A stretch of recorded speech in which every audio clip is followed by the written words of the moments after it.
A Organização Mundial de Saúde classifica a enxaqueca como uma das doenças que mais incapacita as pessoas.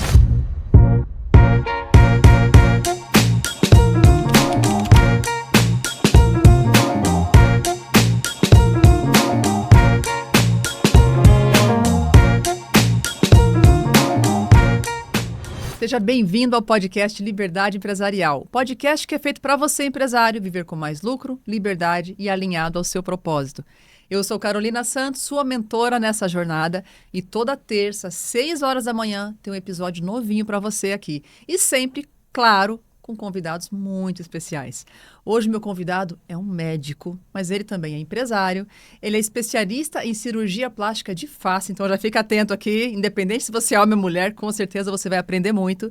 E também é pioneiro no Brasil em cirurgia de enxaqueca. Já ouviu falar sobre isso? Então fica atento nesse episódio, porque você vai aprender muito e quem sabe você pode ajudar alguém que está sofrendo de enxaqueca ou quer melhorar a autoestima. Já compartilha esse vídeo, se inscreve aqui no canal e vai comentando aqui embaixo o que você está achando desse episódio. Meu convidado de hoje é Paolo Rubez. Seja muito bem-vindo. Muito obrigado, Carol. Um prazer estar aqui, uma honra e estou muito feliz. Podemos mergulhar nesse universo aí? Podemos. Entre medicina e empresário? Claro. Vamos lá, gente. Paolo, eu sempre tenho uma pergunta que eu faço para todos os convidados. É padrão do programa aqui do episódio. E com você não vai ser diferente. O que é liberdade para você? Liberdade, eu acho que é poder fazer o que você gosta e ter tempo e saúde para isso. E saúde. Já falando de saúde, justamente a sua área, né? Medicina. Sim. Não adianta a gente ter condições, ter tempo, mas não ter saúde, né? Boa. Tem uma frase que eu acho legal, que a gente pode ter 1000 problemas, mas quando a gente tem um problema de saúde, a gente tem um só. Boa. Né? Senão a gente Se não torna consegue... prioridade, né? Sensacional. Paolo, eu quero começar essa conversa falando de um tema que, graças a Deus, para mim nunca foi problema, mas imagino que para quem está assistindo e para muitos empresários pode ser um limitante para o crescimento do negócio, até para a performance do dia a dia, que é justamente dor de cabeça, enxaqueca. Literalmente. Eu sei que tem muitos empresários com dores de cabeça, né, que muitas vezes ele não sabe lidar, não sabe como conduzir, não sabe como resolver e pode ser enxaqueca. Sim. Então, eu queria primeiro entender tecnicamente o que caracteriza enxaqueca. Enxaqueca é um dos tipos de dores de cabeça. Então, dor de cabeça, o termo científico que a gente usa é cefaleia. Tá. Então, existem dezenas de tipos de cefaleia. Enxaqueca é um dos mais comuns. Então, acomete até 20% das mulheres, 8% dos homens. Então, enxaqueca é um dos tipos de dores de cabeça. Existe uma classificação com alguns critérios de sintomas. Então, por exemplo, é comum a pessoa ter náusea e vômito, ter sensibilidade à luz, barulho. Então, se a pessoa preenche determinados critérios, aí é diagnosticado como enxaqueca. E por que mais mulheres do que homens? Tem algum fator específico para Tem isso? fator hormonal, fator genético. Então, é comum na mesma família ter mais de uma pessoa que tenha. Mas os homens, assim, menos homens têm, mas quando tem também é muito incapacitante para homens também. Entendi. E para quem, então, vive com dores de cabeça, com cefaleia e não sabe exatamente se é enxaqueca ou não, tem alguns critérios, né, clínicos para você diagnosticar isso. Exatamente. Se a pessoa... Porque ter de vez em quando uma dor de cabeça, tudo bem, mas se é uma coisa que começa a ser frequente, aí o ideal é procurar um neurologista, que é o profissional especialista que vai diagnosticar o tipo de dor de cabeça, vai avaliar se tem indicação de iniciar algum tipo de tratamento. Então, normalmente esse é o percurso, né? Buscar um neurologista e aí ele indica o tratamento inicial, se tem necessidade ou não, investiga se tem quais as causas, né? Se é um tumor, por exemplo. A enxaqueca pode evoluir para um tumor? Ou não tem nada a ver uma coisa com a outra? Mas é comum, por exemplo, o paciente que tem muita dor de cabeça e não tem ainda um diagnóstico, procura o médico. É comum o médico que recebe esse paciente pedir, por exemplo, um exame de imagem, uma tomografia, para ver se não é um tumor, por exemplo, que está causando. Parte do diagnóstico. É, parte do diagnóstico. Entendi. E a enxaqueca, ela chega a ser incapacitante? A pessoa chega a ter limitações na vida cotidiana, para os empresários que às vezes tem que ter as atividades sem atestado médico, né? Não tem isso, né? A gente tem que se virar do jeito que dá. Acaba sendo incapacitante ou diminui a produtividade das pessoas por conta da enxaqueca? Muito. A Organização Mundial de Saúde classifica a enxaqueca como uma das doenças que mais incapacita as pessoas. Então, porque além de ela ser muito comum, a pessoa que está com dor, muitas vezes ela tem que parar o que ela está fazendo, tem que, às vezes, ir para um quarto escuro, silencioso. A enxaqueca tem uma característica que algumas pessoas, depois que tem a crise, ela fica como se fosse com uma ressaca, assim, sabe? Então, é uma doença muito incapacitante e tem gente que tem com muita frequência. Então, tem gente que, às vezes, a gente recebe na clínica que tem dor todo dia, quase todo dia. E aí, já tentou de tudo, não melhora. Tem gente que tem que sair do emprego. Caramba. Com certeza impacta o rendimento. Às vezes você está trabalhando, tem uma crise, tem que ir para o hospital. Nossa, é forte assim. É bem forte.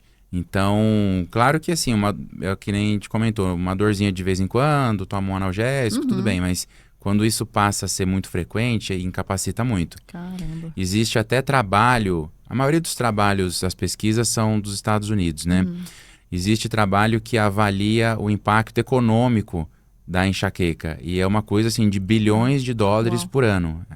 E tem alguma estatística no Brasil sobre isso? No Brasil eu não conheço nesse sentido econômico, assim. É que o americano gosta de medir tudo e mensurar, né, muito estatisticamente. Em pesquisa, Tudo que você imaginar tem pesquisa, né? Sensacional.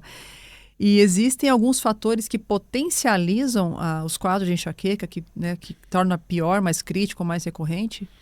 Tem. Primeiro, assim, enxaqueca é comum que as pessoas tenham algum gatilho. Então, por exemplo, tem pessoas que alimentação, então come determinados alimentos, doce é muito comum, bebida alcoólica, vinho é muito comum. Então, tem que evitar esses gatilhos. Tem pessoas que, por exemplo, se tem alguma alteração no sono, dormir pouco, dormir demais, dormir num horário diferente, qualquer alteração de rotina às vezes desencadeia. Entendi. Cafeína às vezes causa. Não. Então, a primeira coisa é a pessoa evitar esses gatilhos. O ideal é o paciente também não demorar muito para iniciar algum tratamento, porque a enxaqueca ela pode ir agravando com o tempo, pode se tornando mais crônica e fica mais difícil, mais frequente, mais difícil de controlar. E então tem esses agravantes. Outra coisa que é importante, o próprio uso excessivo de analgésico pode agravar a enxaqueca. Caramba. Então, e tem um dos tipos de dores de cabeça, né? A enxaqueca é um deles, mas tem um dos tipos que é cefaleia por abuso de analgésico. Então, às vezes a pessoa, de maneira inocente, começa a tomar muito analgésico, e isso pode estar piorando as crises. Então, por isso que é importante buscar um tratamento. É como se fosse uma autoimune, ela está potencializando pela própria... potencializando, Às vezes tem medicamento que tem um efeito rebote. Então, você melhora, mas daqui a pouco ela vai ajudar a voltar. Caramba. Então, o estilo de vida saudável é uma forma de potencializar e reduzir Assim, potencializar o tratamento e reduzir as crises. Sim, toda doença crônica tem muita influência do estilo de vida, dos hábitos, né? Fica a dica, hein, gente? Porque às vezes teu estilo de vida não está favorecendo muita coisa para a tua saúde e acaba levando a esses quadros. Agora, conta pra gente, como que um cirurgião plástico, especialista em face, chega nessas questões de enxaqueca? E cirurgia de enxaqueca, eu nunca tinha ouvido falar de cirurgia para tratamento de enxaqueca. Como é que isso tudo aconteceu? Como é que isso veio para a tua área de atuação? Acho que essa é a primeira dúvida de todo mundo que ouve assim, né? E aí vai ver um cirurgião plástico.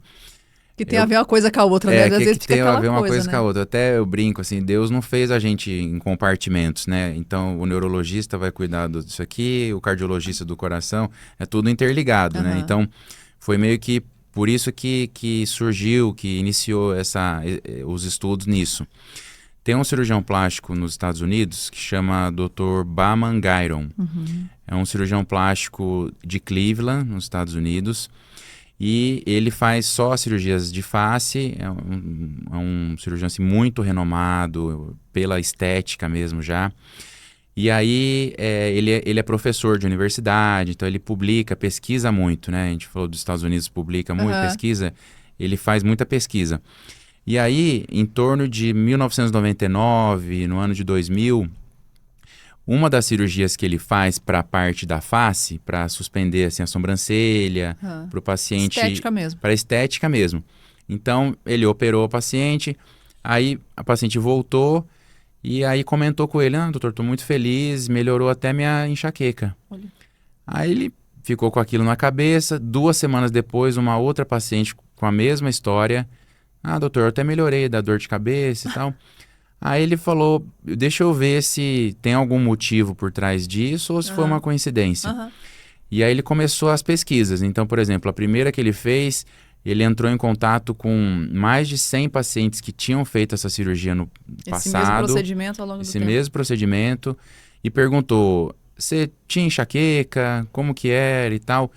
E aí a incidência da enxaqueca nesse público desses pacientes era a mesma da população em geral. E muitos deles tinham melhorado. Olha só. Aí que ele começou a pesquisar. E aí ele descobriu que o que essa cirurgia estética faz é... ele trata essa região que a gente tem uma musculatura. E para a pessoa não contrair, não fazer ruga, tira pequenos fragmentos. No fim, o que causa? Descomprime uns nervinhos que a gente tem aqui que dão a sensibilidade para a área.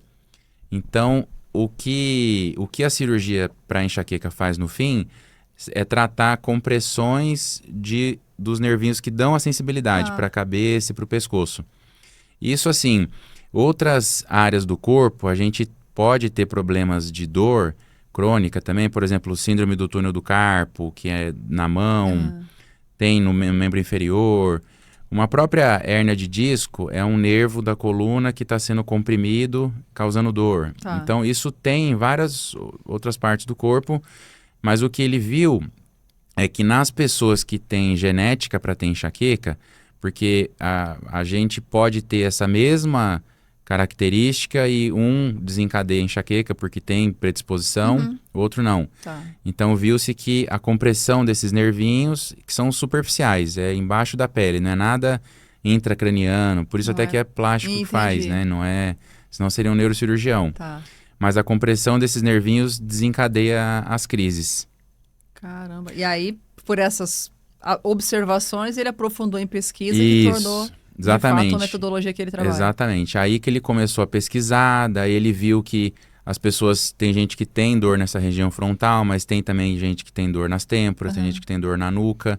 E são todas regiões onde passam esses nervinhos sensitivos que podem ter uma compressão e desencadear as crises. Então, foi uma descoberta totalmente ao acaso. E para mim também foi assim, porque eu não sabia também que existia. Quando eu terminei... Você estava atuando há quanto tempo já, quando você descobriu isso? Eu terminei a residência, fiz a formação toda aqui em São Paulo, na Unifesp, aí eu terminei no comecinho de 2013. Aí em 2013 eu terminei o mestrado, e aí em 2014, porque os principais cirurgiões de face, os que eu admirava mais, são americanos. Aí eu falei, eu tenho que ir para lá para aprender mais, né? Então, em 2014, eu comecei a ir e, por coincidência, o Dr. Guyron é um dos que eu acho que é um dos melhores. Legal. E eu pedi para acompanhar ele deixou. E aí, quando eu tava lá, eu fui para aprender estética. Eu vi ele fazendo essa cirurgia. A tua residência estética? Foi aqui aqui. Tá. Aí, quando eu terminei aqui, que eu comecei a ir, e aí eu vi ele fazendo essa cirurgia. No começo eu não me interessei muito, não sabia nem o que era. Mas depois eu fui prestando atenção, comecei a estudar os artigos dele, comecei a perguntar para ele. Legal. E aí foi assim que eu aprendi também, foi sem querer, não sabia também que existia. Foi meio que caiu lá e aconteceu. Foi. E quando você entendeu essa técnica, né? Você aprendeu, desenvolveu ela e trouxe para o Brasil. Isso. Aí eu comecei a fazer ela aqui em 2016, então tem 10 anos já. Que legal.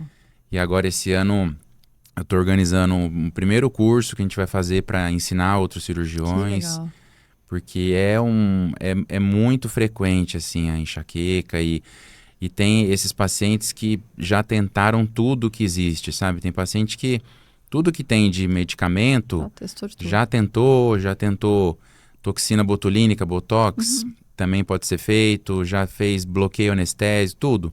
Tem paciente que, mais de uma vez, teve paciente que chegou para mim e falou: doutor, eu fiz cirurgia espiritual eu já fiz tudo que eu ouvi falar, eu fiz. E não melhora, e muitas vezes a cirurgia deixa ele totalmente sem dor ou melhora muito. Que legal. E é uma cirurgia relativamente simples dentro do relativamente de medicina aí, é algo não muito invasivo. Exatamente, é uma cirurgia pouco invasiva, quer dizer, é embaixo da pele, não é nada dentro do cérebro, no crânio. Depende aonde a pessoa sente dor. Às vezes a gente consegue fazer com anestesia local na clínica. Caramba, sim. Então... É importante desmistificar isso, né? Porque às vezes a pessoa imagina algo que vai ter que abrir o crânio, que vai ter que ir para o centro cirúrgico, que vai ter riscos, né? Os pacientes comentam que, eu comentei com minha mãe, com alguém, a pessoa ficou apavorada. As pessoas imaginam que é isso, né? É dor de cabeça, então vai mexer no cérebro. A pessoa vai ficar com uma sequela cognitiva. É importante trazer isso para clarificar, né? É muito mais simples do que as pessoas imaginam. Caramba. A cirurgia, pensa assim, uma rinoplastia é mais complexa. Tecnicamente viu? Tecnicamente é mais difícil mesmo até. E a recuperação tranquila também, rápida? A recuperação é tranquila, não é um pós-operatório que a pessoa tem que ficar assim totalmente de repouso. Por exemplo, tem esses tipos que a gente faz com anestesia local que no dia seguinte a pessoa trabalha, vida normal.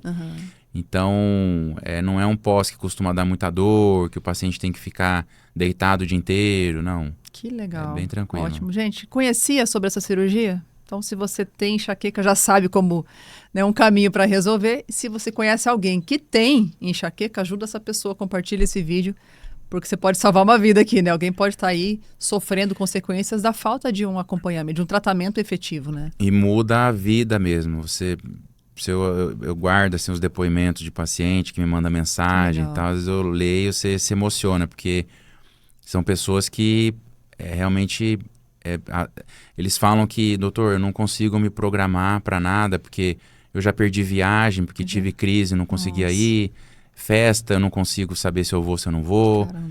Show, comprei um show com a minha esposa, não consegui ir, não sei o quê. Então, vai se privando da vida social, vai se privando da vida social e vai evitando tudo, porque, tal coisa causa, se dormir um pouquinho, então vai ficando até meio antissocial. Medo, né? Vive com medo, vive com um remédio na bolsa. Imagina. É bem assim. Se alguém vai, por exemplo, tem uma viagem, tem uma reunião, a pessoa vai com medo, né? Vai com medo. Medo de perder a viagem, medo de passar mal numa reunião. Ou já nem programa, porque não sabe se vai. Pode ter problemas. Eles têm paciente que fala, doutor, eu tenho até vergonha de ir na farmácia, já sabem, já me conhecem. Lá vem ele de novo. Aí teve paciente que falou que depois que operou, falou, outro dia eu fui na farmácia, a pessoa até estranhou, mas você sumiu e tal. Vai levar ao terror do farmacêutico aqui. Resolvido esse problema. Muito bom. E, doutor, o que é a cirurgia plástica, né? Eu vejo que, obviamente, as pessoas buscam, imagino a maioria do teu público é feminino. Feminino, estético. Uns 80%. Os homens estão cada vez mais estão perdendo buscando. Medo? Então, é mais por medo ou mais por preconceito? Que o homem não busca tanto? Eu acho que era muito preconceito, que aos poucos está mudando, o homem está muito mais, né, se cuidando, mais vaidoso. Então, acho que tinha essa questão do preconceito e tinha o medo também de ficar muito artificial, de ficar feminino. O homem tem um pavor de perder a masculinidade ou parecer que fez alguma coisa. Ele quer uma coisa bem discreta, natural, não quer que fiquem comentando. É diferente da mulher, que... Ela quer que veja. Quer avisa a amiga, já manda foto. Avisa todo mundo que vai fazer, né? Todo mundo posta. Interessante. É que às vezes o homem vai com aquela imagem do nariz do Michael Jackson, né? Fala, não quero. Vai ou com medo. Aquele rosto muito esticado. Fica receio, né? Nariz muito empinado. O medo do homem é principalmente esse. Parecer demais que mexeu.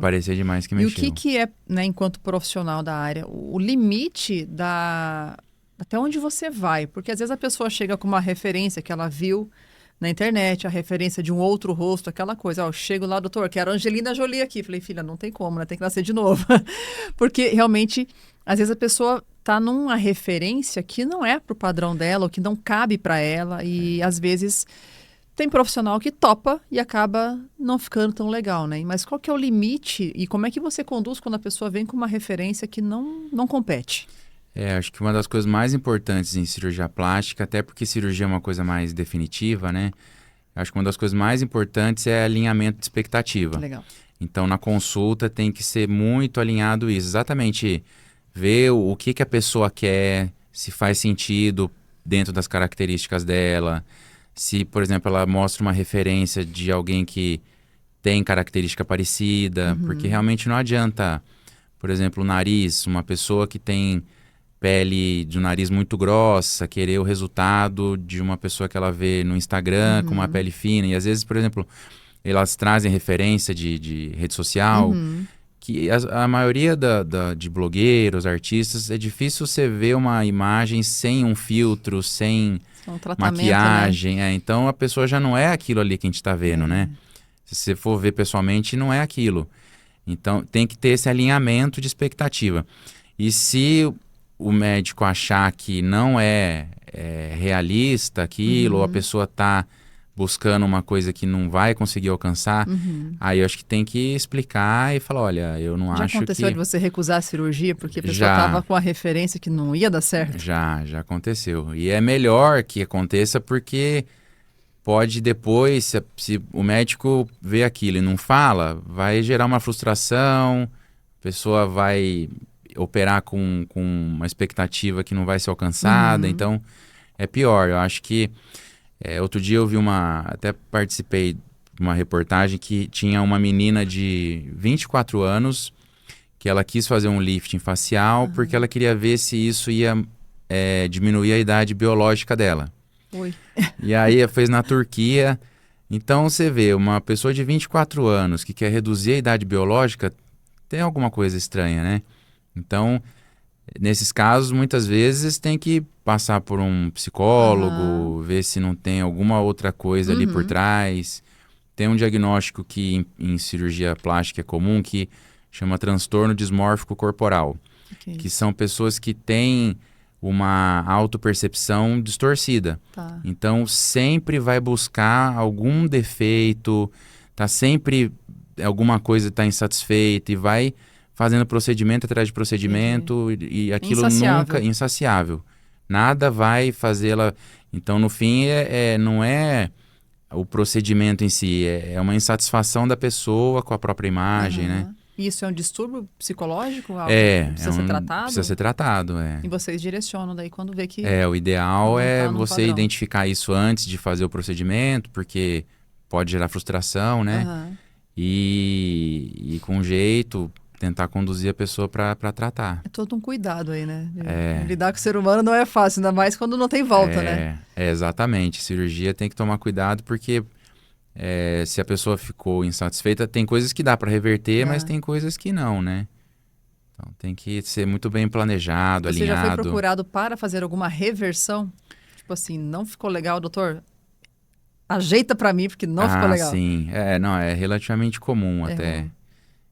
E aí tem coisas que dá realmente para melhorar, tudo, mas dependendo do que a pessoa, como foi feito, ou o que a pessoa quer, às vezes não vai atingir, não vai chegar. Legal. E você já atua há quanto tempo? Há quantos anos? Eu terminei a residência há 13 anos. 13 anos. Você percebeu uma mudança no comportamento, nos padrões, no que as pessoas pedem como referência ao longo desse período? Tem como mensurar, assim, a partir desse momento começou a ter esse padrão, esse movimento? O que teve algumas mudanças, assim. Por exemplo, quando, principalmente da pandemia para cá, que as pessoas começaram a usar mais videochamada, reunião, né, por vídeo, e junto com as redes sociais também, muita foto, vídeo, a busca por procedimentos estéticos em geral na face aumentou. Tá. Então, desde procedimentos menos invasivos até cirurgia, porque as pessoas ficam se vendo mais. Então, né, às vezes você está numa reunião de vídeo, você fica vendo a sua imagem e não vê nem o público pessoal, né? Então, as pessoas aumentou essa procura. Mas também eu acho que hoje as pessoas estão tendendo a buscar por mais naturalidade. Então, acho que alguns anos atrás, desde, por exemplo, cirurgia corporal eu não faço mais, mas Antigamente as pessoas queriam as mulheres queriam mamas maiores, então eram próteses maiores. Hoje em dia a gente já vê uma tendência disso reduzir, algumas mulheres até querem tirar. Tirando, né? E no rosto também, a gente vê aquelas, né, mulheres com um lábio muito grande ou o rosto muito esticado. Hoje em dia tem se buscado mais naturalidade. Entendi. E quando teus pacientes buscam a cirurgia plástica na face, é por realmente uma correção vamos dizer assim, pela idade, pela flacidez da pele? É algo mais ligado à autoestima? É algo mais ligado à autopercepção? O que é o motivador principal que está por trás ali? Normalmente a pessoa, por exemplo, a face, né? A pessoa ela fala que ela não está mais se identificando, a maneira como ela se sente não é mais o que ela está vendo no espelho ali. Então, por exemplo, às vezes uma pessoa de 50, 55 anos fala, doutor, eu me sinto tão bem, tão disposta, mas meu rosto, a sensação é que eu tô derretendo. Não representa mais. Não representa mais. E aí diminui a autoestima, autoconfiança. Então, é muito a ver com isso. A pessoa passar, não é o que ela vê, não é exatamente como ela se sente. Então, passa muito por isso. Ou, às vezes, também o nariz, que é uma coisa que não tende a mudar tanto com os anos, mas a menina, a mulher não gosta do nariz daquele jeito, então quer mudar. Tem muito a ver com autoestima. Legal.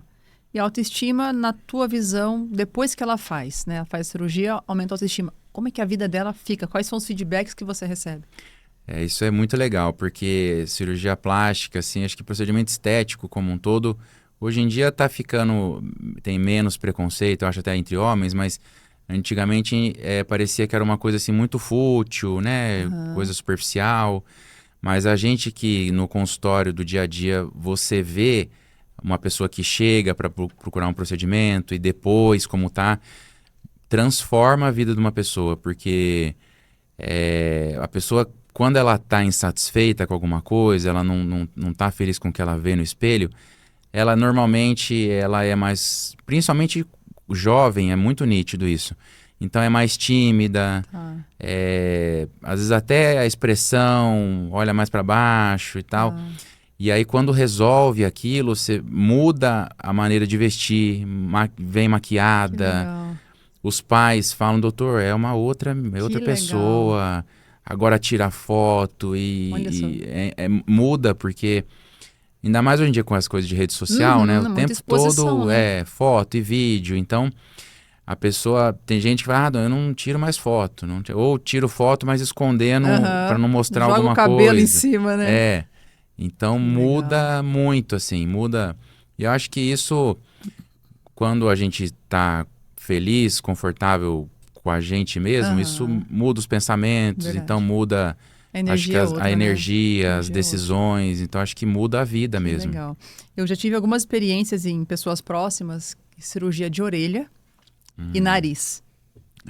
Outra pessoa, depois de arrumar a orelha, que é a orelha de abano, né, que chama, não sei como é que tecnicamente é isso, mas no popular, orelha de abano, e o nariz de batatinha. Aí depois que arruma a orelha de abano, o nariz de batatinha, a pessoa parece que se transforma. Sim. E isso melhora a performance, a autoestima, a socialização, a forma como ela, como você falou, se veste, como ela interage com as pessoas, parece que dá aquele booster, né? Dá uma potência ali, toma energético e vai, né? Vira um foguete. Transforma. É muito comum essas cirurgias ainda hoje em dia? Como é que tá essa tendência, né, de buscar por essas correções? Que não é tanto assim, não é meramente um ajustezinho. Ela melhora tudo, né? Melhora tudo, a feição toda, né? Exato, melhora... quando é bem feito, a harmonização, né? da coisa, a harmonização toda, né? Fica natural. Orelha de abano, por exemplo, é um procedimento que crianças a partir dos 7 anos já podem isso que fazer. Eu ia perguntar. 7 anos só? Já faz? Já faz. E aí é importante porque normalmente é uma idade que a criança começa a sofrer bullying. Nossa, terrível. E então, as criançadas não perdoam, gente. Eles são terríveis. Não tem filtro, né? Até pega de propósito naquilo ali, ele, né? mira nele. Caramba, então, 7 anos já dá, então. O bom é que já dá para fazer cedo. E outras cirurgias tem que esperar um pouco mais. Então, rinoplastia, 15, 16 anos. Tem muita menina que a gente recebe no consultório que quer fazer para a festa dos 15 anos. pra já estar bem na festa e Ou tal. a rinoplastia? A rinoplastia. Mas já com essa idade já é tranquilo Já. também. E qual é Já o critério? É questão de crescimento? É Questão de crescimento, Se já está com um desenvolvimento, por exemplo, mulheres, o ideal é que já tenha tido a menarca, né? A menstruação há pelo menos 2 anos. Tá. Então já tenha um crescimento já mais maduro. Aham. Homens também, em torno de 15, 16 anos, daí já não vai mudar tanto a estrutura depois Que o disso. desenvolvimento da estrutura dos meninos é diferente, né? É um pouco mais É, atrasada, um pouquinho mais, Por isso que normalmente a partir dos 16. Sim, entendi. Bacana. Gente, quanta coisa boa, né? Olha só. E que bom que a cirurgia plástica tá aí para isso, né? E as técnicas evoluíram muito, assim. Então, o que a gente faz hoje é muito diferente do que se fazia há 5, 10 anos atrás. Esses procedimentos de face mudaram muito. Então, hoje em dia a gente tem mais controle do que está sendo feito. Então, consegue resultados melhores, mais Que naturais. legal. Por isso até que homens estão buscando mais, porque está vendo que fica bom e natural ainda, né? Antigamente, a gente via aqueles narizes muito fino, muito arrebitado, ou face, né? Aquele rosto que mudava a Esticado, né? pessoa, né? Parecia uma outra pessoa. Aham. Então, melhorou muito técnica e então os resultados estão melhor. Que legal. E a recuperação também hoje está mais rápida, mais Também. simples do que antes. Tá melhor. E como a cirurgia está mais precisa, então, e até os cirurgiões também estão cada vez mais especialistas numa área, né? Então, antigamente tinha o plástico que fazia tudo. Tá. Hoje em dia a coisa está mais dividida. Então, quem faz mais cirurgia de corpo, quem faz mais rosto. E aí é bom porque foca naquilo e fica mais especialista, entrega resultado melhor, né? Legal. Isso e muda até o posicionamento, né? A forma Muda. como você se posiciona.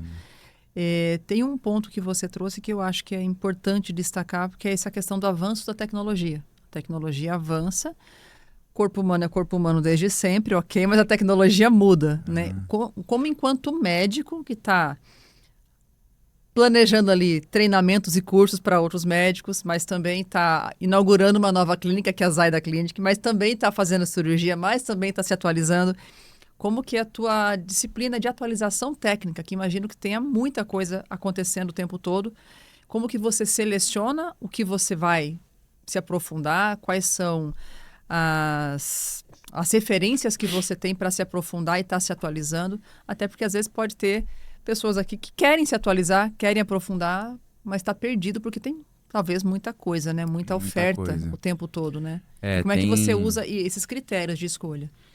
Tem cada vez mais, principalmente curso, assim, a gente vê cada vez mais curso, quase toda semana tem curso para fazer. Eu acho que... De atualização técnica De mesmo. atualização técnica. Eu acho que a gente nunca tem como parar de atualizar mesmo, porque coisa de, às vezes, um ano para o outro muda mesmo. E são, às vezes, detalhes que fazem diferença. Então, eu acho que a gente tem que estar sempre, por exemplo, vendo o que tem. Eu gosto muito de estar sempre vendo o que tem de artigo novo que foi publicado, Legal. alguma técnica nova. Eu acho que o fato da gente escolher na vida algo que goste, isso facilita muito essa vontade de você estar sempre ligado, né? Então, eu gosto muito de ir em congresso, curso. Não dá para ir em todos, então tem que escolher mais ou menos aquilo que você acha que vai ter temas que você gosta, palestrantes que você goste. Então, acaba tendo que escolher meio...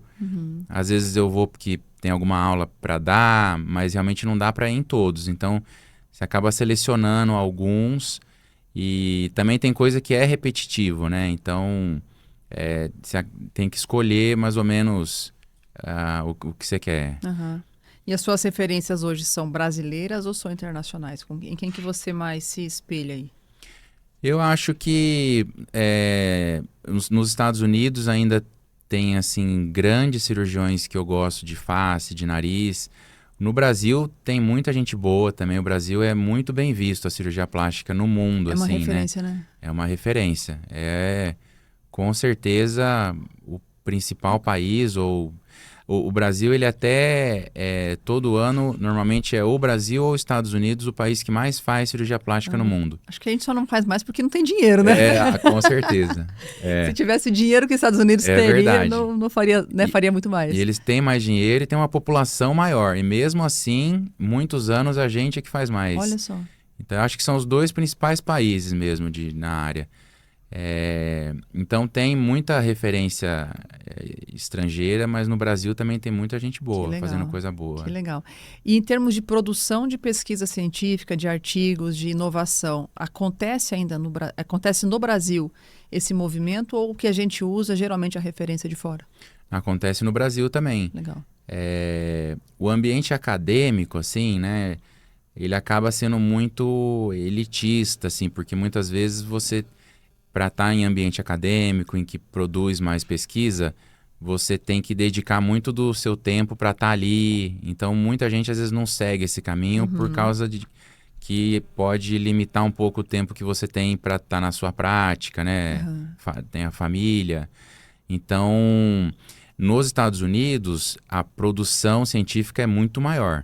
Mas no Brasil, com certeza tem. Com certeza acontece de fato e a gente pode usar isso como até uma orientação, né, gente? Não tá tudo lá fora. Tem coisa boa aqui dentro. Não, tem muita coisa boa. O brasileiro às vezes tem um pouco essa síndrome, né, de vira-lata, né? É tudo lá fora. Não, a gente tem muita... Eu vejo muitas cirurgias brasileiras. Cara, o que o brasileiro faz em termos de cirurgia plástica é uma referência, de fato, né? É uma referência mesmo. É muito... O contorno corporal, o cuidado com o acabamento, com ponto, com muito cuidado, né? Muito bem feito. A gente tem muito paciente brasileiro que mora fora, mas que não, quando é para fazer alguma coisa médica ou plástica, vem para cá porque diz, doutor, é muito diferente. Uma outra coisa custo, que, né? fora o custo...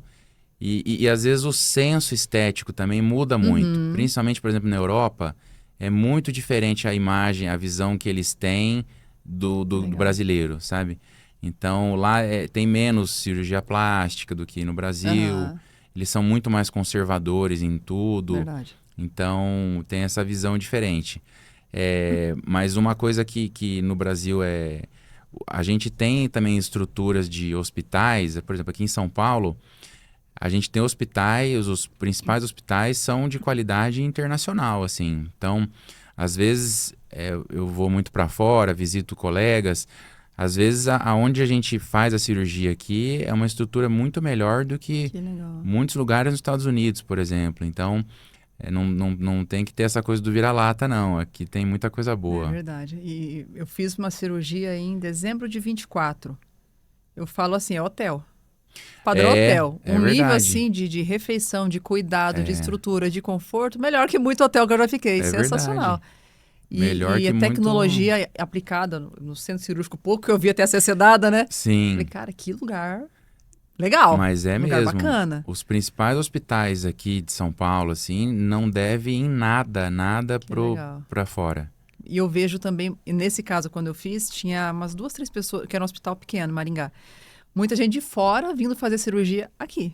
Mora nos Estados Unidos, mora na Europa, vem pra cá, faz, depois volta embora. Sim. Justamente pela qualidade, o custo-benefício se torna desproporcional, porque lá fora, para fazer uma cirurgia, é muito caro. É muito caro. Aí você ganha em dólar, ganha em euro.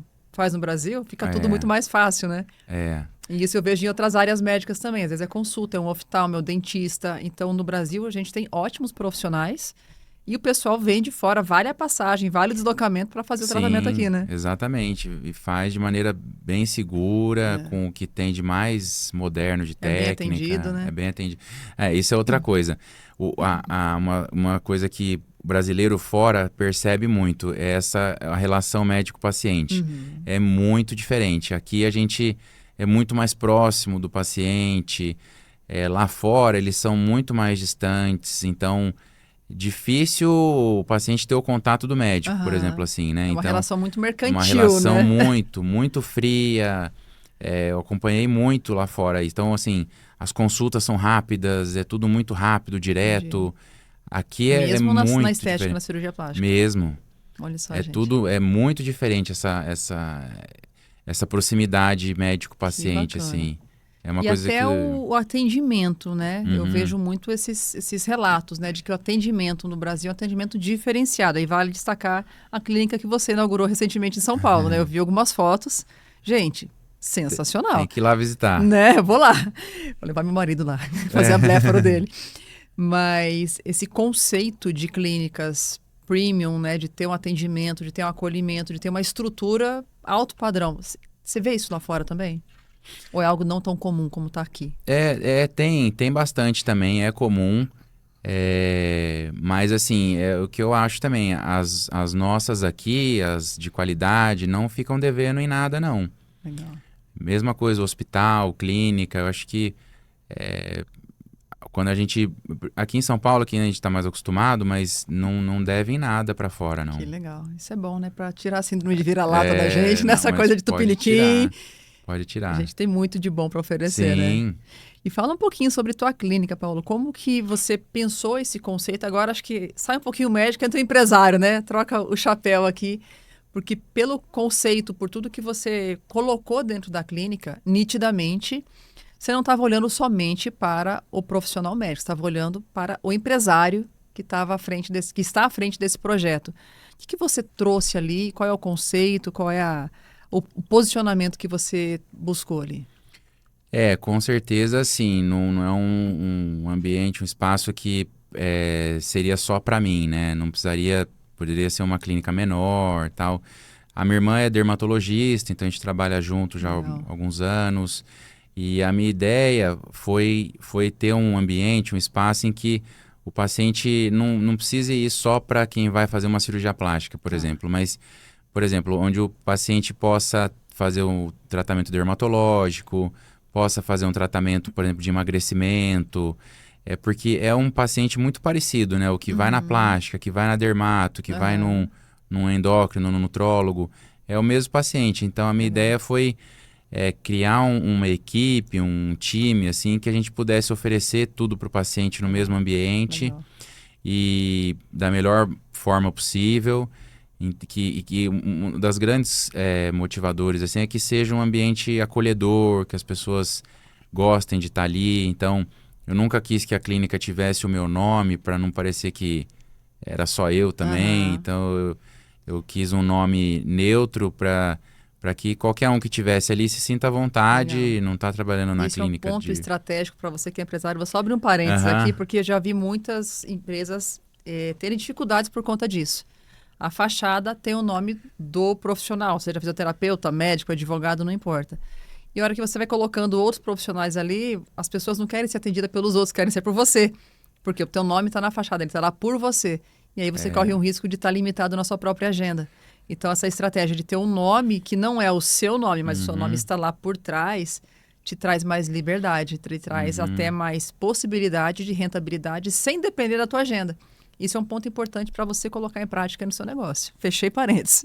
Mas eu pensei assim também, porque eu pensei como se eu fosse um outro profissional que está indo, né? Se fosse a clínica de qualquer pessoa, vai o nome da pessoa, dá uma sensação meio assim, porque aí o seu paciente vai atrás de você, mas é uma clínica de uma outra pessoa. Parece que você é menos importante, não sei, né? Até aquela pessoalidade toda, né? Então eu nunca quis que fosse associada a mim para que os outros profissionais se sentissem também como se fosse deles mesmo. E aí o nome eu acabei escolhendo porque eu nunca quis que a clínica fosse sobre mim. Eu sempre quis que fosse pelo outro, para o outro, então pelo paciente. E Zaida é um nome árabe, né? E foi uma tia-avó que eu tive. Eu não conhecia a tia Zaida em vida, mas a vida inteira eu ouvi falar muito dela, que foi uma pessoa, ela faleceu muito jovem, mas foi uma pessoa que viveu para o outro. Então ela vivia, ajudava, ia na Santa Casa da cidade, ajudar os enfermeiros, ia em prisão, ajudar presidiário, cuidar dos presidiários. Ela então, era médica também? Não era da área da saúde e ela viveu pelo outro. Então, essa foi a ideia assim da clínica, que seja pelo outro, né? Que legal. Zaida Clinic. Zaida Clinic. E Zaida, a gente estava conversando antes, né? Zaida, depois que eu pensei no nome, eu fui ver o que significava. E Zaida significa a que cresce, a que prospera, a que é abundante. Que legal. Então todo mundo que está começando alguma coisa quer isso, né? Então juntou tudo, é. E às vezes são as coincidências que a gente não entende, né? As deucidências. Outro dia eu estava aqui no estúdio de podcast, inclusive, e aí surgiu um rapaz que eu não sei o nome dele, não sei de onde ele saiu. E ele perguntou meu nome. Eu falei, Carol, tal, Carolina. Ele falou, meu nome é Paula. Eu falei, é nome bíblico, né? Aí ele falou para mim, o teu nome também é bíblico, né? Eu falei, eu nunca vi Carolina na Bíblia.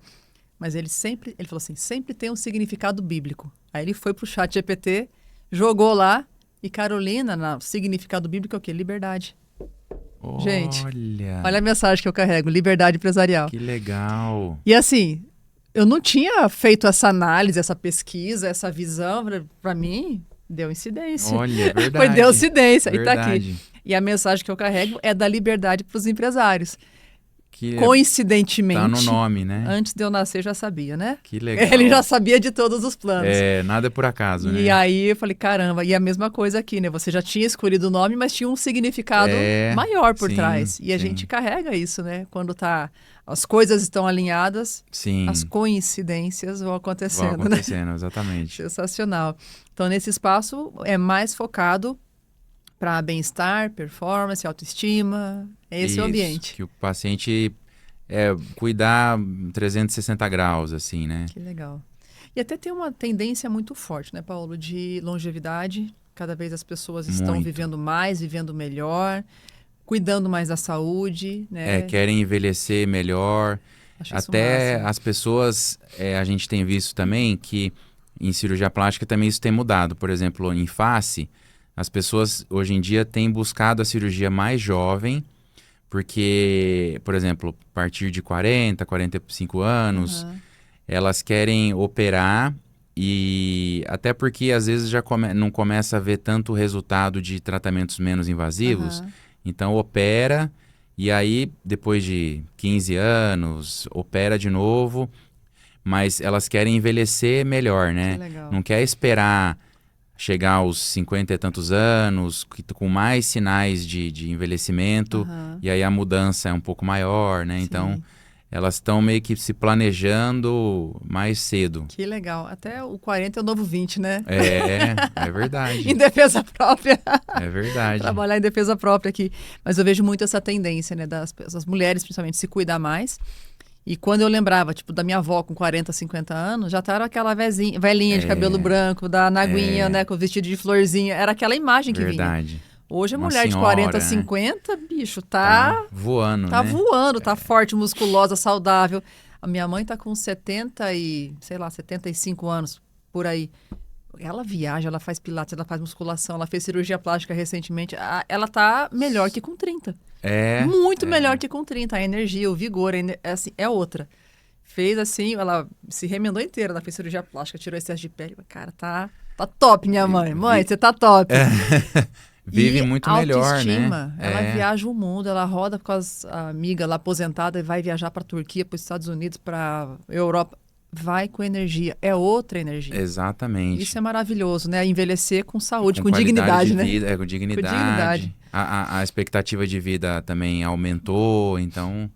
E o acesso, né, a esses cuidados todos está cada vez maior, então Maravilhoso todo isso. mundo... Sensacional. Vamos voltar no papo da visão do empresário. Queria que se você explorasse um pouquinho mais esse ponto, né, pela clínica, pela forma que você trouxe outros profissionais para atuar com você, descentralizou, tirou do eu e colocou para o nosso, né? Acho isso sensacional também, demonstra muita sabedoria e humildade naquilo que você está construindo. Mas talvez outros profissionais, talvez médicos, advogados, dentistas, enfim, arquitetos, não entenderam ainda o jogo por trás do jogo, né? O que você pode mostrar para eles que pode ajudar a construir talvez essa estrutura, esse ambiente onde não é um ganhando, é uma colaboração e isso pode ser saudável, pode ser até mais lucrativo. Eu acho que a área de saúde, assim, né, falar da minha área, é uma área que tem muito campo para empreendedorismo, assim. A gente Na faculdade, a gente não aprende nada disso, absolutamente zero. Só técnica. Você é formado muito bem para ser um técnico executor daquilo ali. Tá. Então, acho que a maioria dos médicos, né, profissionais de saúde, acaba que ele é bom naquilo, mas às vezes acaba trabalhando para o outro, acaba vivendo de plantão e tal, porque não tem tanta essa visão mais empreendedora, porque não deixa de ser um negócio mesmo, né? Você tem funcionários, tem impostos, precisa ganhar mais do que gasta, Sim, enfim. até marketing, né? Tem toda uma Marketing, estrutura ali, né? exatamente, tem toda uma estrutura por trás.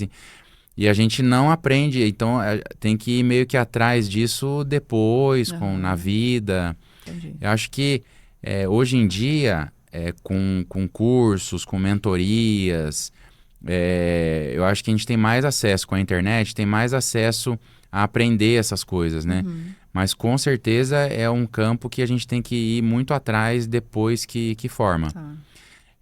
Mas eu acho que vale muito a pena, assim, porque amplia os seus horizontes, amplia as possibilidades. Lógico que corre risco, mas as possibilidades também são maiores, né? E você sempre teve essa visão empreendedora ou foi uma coisa que ao longo do caminho foi sendo construída e entrou na tua cabeça esse bichinho aí e te pegou? Foi sendo construída, nunca não tinha, não. Não tinha essa visão? Não. Você foi o médico do plantão já? Daquela... Muito. Já fiz de tudo, já fiz tudo que é tipo de plantão. Eu fui bem o que é a medicina mesmo, bem Tradicionalzão. técnico, tradicionalzão. Eu gosto ainda disso, né? Mas ao longo dos anos, depois de já formado, aí foi me despertando esse outro lado de empreender, de ter a clínica, e aí depois de poder formar equipe, então ter profissionais que tenham a ver as áreas, né? Isso foi vindo depois, aí comecei a frequentar também cursos, coisa de empreendedorismo. Na área de empreendedorismo já. Teve algum fator, algum momento, algum ponto de inflexão? Falei, cara, isso aqui virou meu drive e eu preciso mudar um pouquinho a forma de atuação. Um pouquinho não, né? Deixar de ser só o médico, ser também empresário, empreendedor. Teve algum momento que você falou, putz, tô perdendo oportunidade por conta desse posicionamento? Teve uma coisa que aconteceu que me chamou muita atenção para isso, assim, porque eu já estava formado, tudo, e aí eu tinha uma amiga dermatologista, e dermato é uma área que muitas delas são muito empreendedoras, né? E aí eu fui visitar a clínica dessa minha amiga, não era aqui em São Paulo, era em outro estado, e aí eu fui na clínica dela, e era uma clínica grande, com muitas salas, com outros profissionais. E aí foi a primeira vez que aquilo me despertou, assim. Eu falei, caramba, se eu tiver nessa época eu não tinha minha clínica ainda, eu atendia na clínica de amigos. Eu acho que todo médico, né? Claro que se você tem o pai que já facilita, mas você acaba atendendo em períodos na clínica dos outros e tal. Então eu fazia isso. E aí, quando eu conheci a clínica dela, aquilo me abriu os olhos, assim. Eu falei, putz, acho que isso aqui não foi por acaso.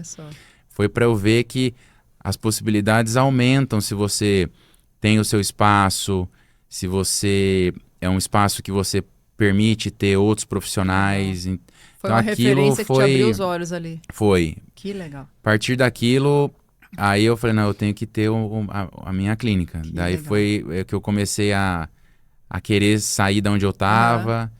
E aí agora também, na clínica anterior que eu tinha, era uma clínica menor, então era mais eu, a minha irmã, nem caberia muito mais gente. Mas eu também quis que fosse como eu queria que tivesse mais profissionais trabalhando junto, então ali não caberia, então teria que ir para um espaço maior. Entendi. Então, eu acho que foram coisas que foram acontecendo aos poucos, vendo colegas que também, né, outras referências. Bacana. Outro dia eu estava num curso do Janguier Diniz, aqui em Alphaville até, E aí, uma das coisas... Eu gosto muito desse tipo cursos de pessoas como ele, que saíram do nada e construíram um muito, império. E aí, uma das coisas que ele falava... Eu sou muito bom de modelagem, ele falava. Eu sempre modelo alguém. Aham. Então, eu vejo alguém de tal área que está fazendo não sei o quê, eu vou, vejo o que... Então, acho que isso... qualquer área, acho que ajuda, né? Então, na minha também. Então, às vezes você observa... o que fulano fez, que legal, que deu certo, e aí procura fazer alguma coisa naquele Legal. sentido. As referências, você vai mudar, assim, tem até um ditado, né? Nada que se cria, tudo se copia. Aí você adequa para o teu contexto, para a tua realidade e traz emprestado as referências de fora, né? Isso é muito legal. E é isso, o mundo é isso, né? Sim. Ninguém está criando nada, a gente está pegando referências e vai fazendo uma colcha de retalho para fazer o meu negócio, o meu momento, o meu... Nesse sentido de empreendedorismo também, eu gosto muito de acompanhar o Guilherme Benchimol, da XP, que também é alguém que saiu do nada, né? E aí eu vi ele falando que não é que ele não fez nada novo. Ele meio que modelou o que uma corretora nos Estados Unidos fazia e viu que aquilo era uma coisa aplicável ao Brasil. Então, não é que ele inventou nada. Então, acho que em qualquer área dá para fazer isso, né? Você vê o que está sendo feito e meio que adequar para a sua parte, para o que você pode... Então, tua primeira referência foi dessa colega dermatologista para você Foi que me abriu os olhos, foi. Que legal. E para esse momento agora, quais referências você usou para modelar? Se é que você pode abrir isso. Assim, eu acho que agora não teve nenhum específico, assim. Foram... eu não me via mais onde eu estava. Tá. Então, eu estava incomodado naquele espaço, daquele jeito. Eu tinha que sair dali. E aí, como eu tinha essa vontade de... Eu gosto quando a casa cheia, assim, mais gente e tal... A minha intenção é que fosse um espaço maior, que tivesse mais profissionais. Então, e aí tem vários... Não teve um exemplo específico, assim. Foram exemplos de clínicas maiores, que tem outros profissionais. Eu já cheguei a trabalhar também em clínicas assim, então... Foram esse perfil de clínica. Que legal. Você falou um ponto que eu acho que eu já vivi isso algumas vezes, que é, cara, não está combinando comigo esse negócio. É como se a roupa fosse de outra estação, né? Já não está mais, a identidade já não está mais plugando, né? Você precisa de um outro ambiente, de um novo lugar, de outras referências, porque aquilo já expandiu num ponto que não combina mais, né? E acho que você passou isso, né? Foi isso. E acho que isso também volta naquilo que a gente falou, que os pacientes vão envelhecendo, e aí eles trazem isso, né? Eu não tô me identificando com o que eu tô vendo. Não é como eu me sinto, eu preciso voltar isso daí, uma roupagem nova, E eu acho que é parecido, assim, eu já não... Eu lembro que teve gente que falou, mas para que você vai para um lugar maior, com mais gasto, mais não sei o quê? Eu falava, eu só sei que eu preciso sair daqui. Aqui não vou mais ficar aqui. Eu não me vejo aqui terminando a minha vida profissional aqui, então eu tenho que sair. Boa. Vou correr risco porque é um baita investimento, a equipe aumenta, as responsabilidades aumentam, mas o que eu sabia é que é muito coisa do sentir, assim, né? Você sabe o Murilo Gun? Sei. Eu gosto muito de acompanhar ele também. Genial. Tem uma coisa que ele fala que teve uma época da vida dele que era muito baseado em dados. Não, porque os dados baseados em planilha e não sei o que, é tudo número. E que a esposa dele às vezes falava para ele, não, mas olha, eu tô sentindo que você não tem... Não, sentindo não, quero ver os dados. Mas que no fundo tem muito essa coisa do sentir, né? De alguma forma a gente sabe as coisas às vezes já pelo sentir. Exatamente. Tem que valorizar às vezes isso. Nem tudo é dados, né? Nem tudo são dados. Sentir é um dado também. Né? E eu vejo que na jornada empreendedora, se você não usa esse instinto, esse feeling, chama o que você quiser, esse ímpeto, só na planilha não sai do lugar.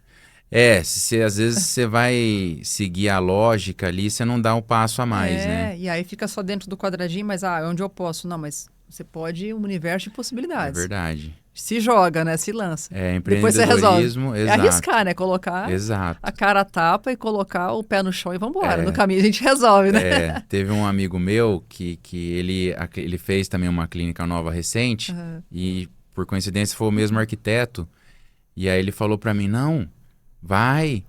Ele e a esposa, né? A gente decidiu mudar a clínica, a gente não tinha o dinheiro, a gente não tinha paciente suficiente, mas você dá o passo, depois vem o chão. Vai na fé. Vai, acho que tem muito no empreendedorismo que é isso, né? Você querer ter uma visão do que você quer e as coisas vão...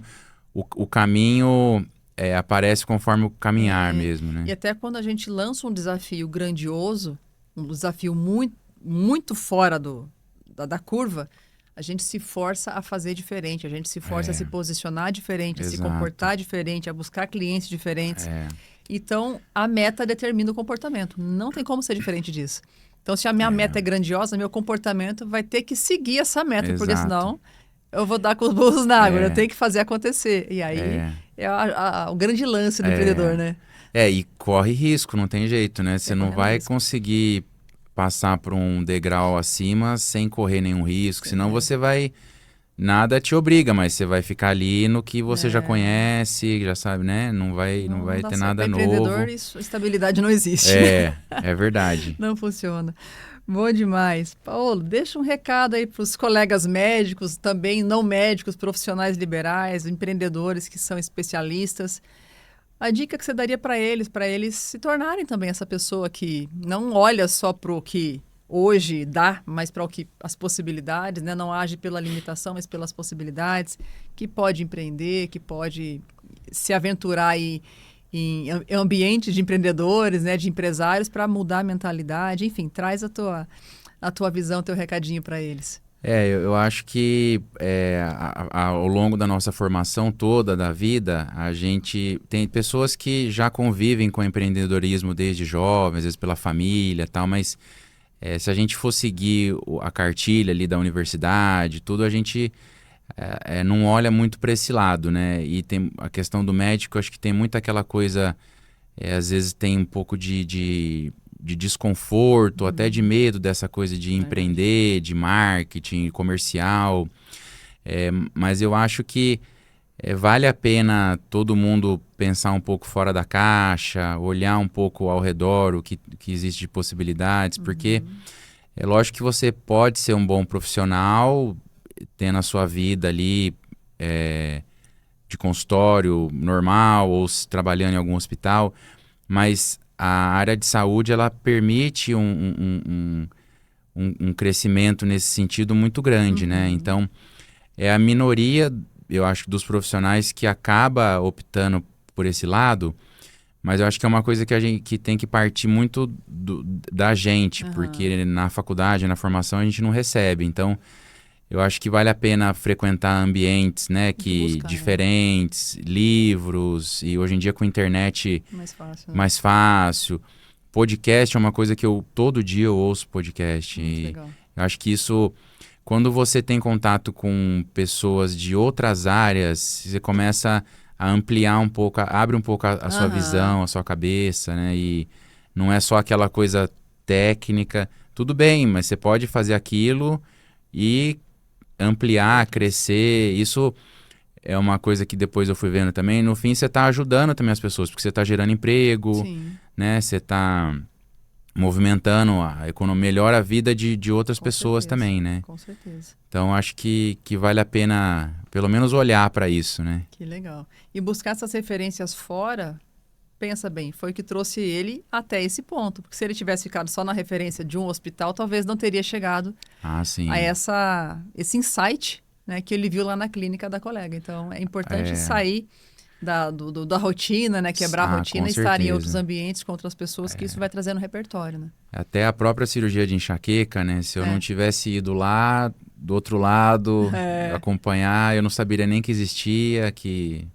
Eu acho que é muito isso, você meio que ir desbravando e tendo contato com outras pessoas, outras áreas, outras culturas. Eu acho que vai Sensacional. abrir na cabeça, não deixa a gente tão limitado, né? Aham. Se permitir, né, gente? Se permitir, Muito bom. Como é que o pessoal te encontra nas redes sociais, Paulo?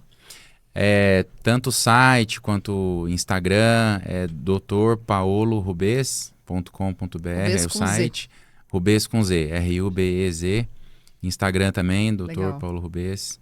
Gente, já segue lá, acompanha, já agenda sua consulta, já faz a cirurgia, já fica uma versão 2026 atualizada com upgrade aí. E também tem outras especialidades na clínica, né? Então, é importante você conhecer todo o arsenal. Emagrece, depois começa a cair, você corrige, né? Exato. E vai ajeitando tudo para você ficar cada vez melhor e viver a vida com longevidade, com saúde, em plenitude, desfrutar o melhor desse mundo. Gente, prazer imenso ter você aqui. Prazer foi meu. Obrigado pela tua disponibilidade, Adorei. atravessou esse trânsito de São Paulo. E te espero no próximo podcast Liberdade Empresarial.